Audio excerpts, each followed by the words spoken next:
तो बच्चों आज हम क्लास 11th मैथ्स का असर्शन रीजन बेस्ड क्वेश्चन करने जा रहे हैं। तो बेटा क्वेश्चन को ध्यान से समझिएगा। क्वेश्चन में आपको दो स्टेटमेंट दी जाएंगी। एक स्टेटमेंट को असर्शन बोला गया है जिसको ए से डिनोट किया गया है, एक स्टेटमेंट को रीजन बोला गया है जिसको आर से डिनोट किया गया है। तो आपको करना क्या है, डायरेक्ट आपको स्टेटमेंट्स पे आना है। असर्शन स्टेटमेंट को देखना है, रीजन स्टेटमेंट को देखना है और दोनों को देखना है कि ट्रू है या फॉल्स। दोनों को देखना है ट्रू है या फॉल्स और उसके बाद आपको ये चारों ऑप्शन पढ़ने हैं, अपना आंसर देना है। तो बेटा सबसे पहले हम क्या करेंगे, असर्शन को देखेंगे, फिर रीजन को देखेंगे कि वो ट्रू है या फॉल्स और फिर जाके हम यहाँ पे ऑप्शन चेक करेंगे कि अपना कौन सा ऑप्शन सही है।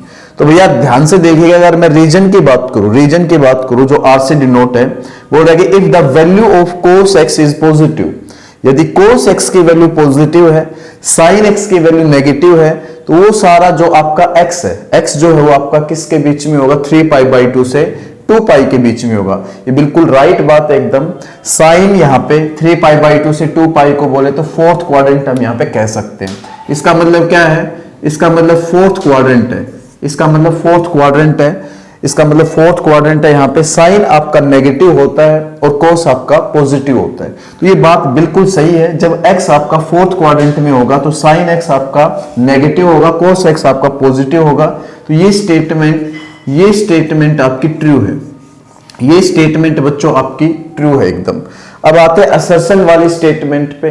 बच्चों असर्शन वाली स्टेटमेंट ध्यान से देखिएगा। बोल रहा है कि साइन x -1/3 है, देन कोस x आपका ये होगा। तो मतलब मामला शुरू से देखो, रीजन को देखते हुए भी सोल्व करना है ना, रीजन को देखते हुए असर्शन को सोल्व करना है। ये नहीं कि भैया आप खाली असर्शन सोल्व करके रीजन पे ध्यान ही नहीं दिया। तो रीजन में बोल रहा है कि फोर्थ क्वाड्रेंट आपने ध्यान दिया होगा, रीजन में फोर्थ क्वाड्रेंट का जिक्र किया हुआ है। अब यहाँ पे बोल रहा है कि साइन x नेगेटिव है, कोस x पॉजिटिव है, तो कुल मिला के ये बात फोर्थ क्वाड्रेंट में चल रही है, ये भी बात है ना। तो यहाँ पे हम देखते हैं कि इस साइन x की वैल्यू से कोस x की ये वैल्यू आती है नहीं। तो ये हम अच्छे से जानते हैं, ये अच्छे से जानते हैं कि भैया कोस x किसके बराबर होता है, +-√1 माइनस में साइन स्क्वायर x के बराबर होता है। अब हम यहाँ पे करेंगे क्या, फोर्थ क्वाड्रेंट का मामला है ना, रीजन को सोल्व किया पहले, फोर्थ क्वाड्रेंट का मामला है तो एक बार मैं माइनस को हटा ही लेता हूँ, अगर साइन ये पुट करके, साइन की वैल्यू यहाँ पे ये पुट करके कोस x ये आ जाता है तो ये स्टेटमेंट भी, असर्शन स्टेटमेंट भी आपकी ट्रू हो जाएगी। तो भैया यहाँ पे cos x is equal to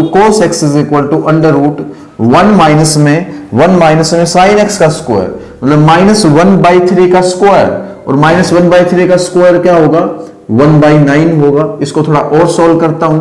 cos x is equal to 9 आप एलसीएम लोगे और 9 - 1 ऊपर लिखा जाएगा। तो यहां से cos x किसके बराबर आ गया, √8/9 के बराबर। मतलब आप cos x को क्या कह सकते हो, √8 को हम कह सकते हैं 2√2, √8 को कह सकते हैं 2√2 और भैया √9 को कह सकते हैं 3। तो इसका मतलब हमने जब cos x निकाला इस साइन का यूज करते हुए, cos x निकाला तो 2√2/3 आया। अगर फोर्थ क्वाड्रेंट की बात करें तो इसका मतलब असर्शन भी आपका ट्रू है, और आपका जो रीजन है बच्चों वो भी ट्रू है, तो अब आगे बढ़ते हैं, ऑप्शन की तरफ जाते हैं। ऑप्शन में क्या क्या है, तो इसमें बोला कि A is false but R is true. तो ये बात तो देखो गलत है ना, ये ऑप्शन सही नहीं होगा।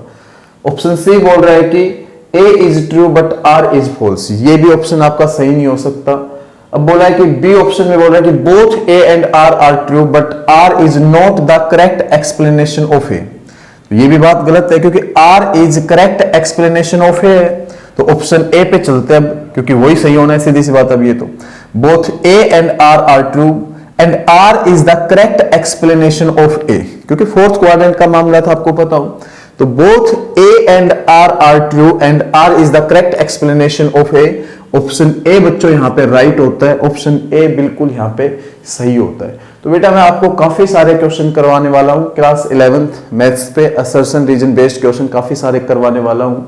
तो आप चैनल को सब्सक्राइब कर लीजिएगा, वीडियो को लाइक कर दीजिएगा, फ्रेंड्स के साथ शेयर कर दीजिएगा। थैंक यू बेटा।